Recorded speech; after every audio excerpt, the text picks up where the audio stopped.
исклучително плодни и искрени добрососедски односи.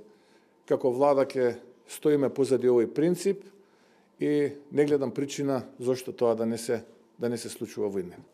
Размената за 2023 година е на ниво на половина милиарда евра и не гледам причина зошто со напорите на двете влади таа размена да не биде уште поголема.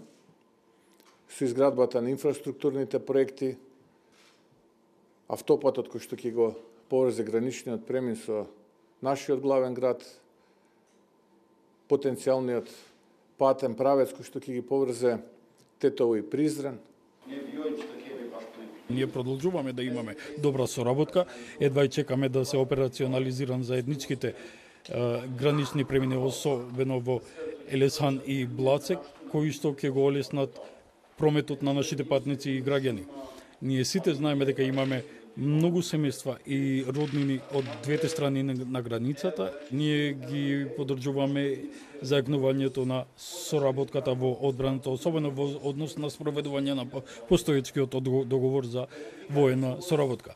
Република Косово очекува да изгради уште повеќе железнички и транспортни врски со Северна Македонија во правец на олеснување на прометот на стоките и патниците.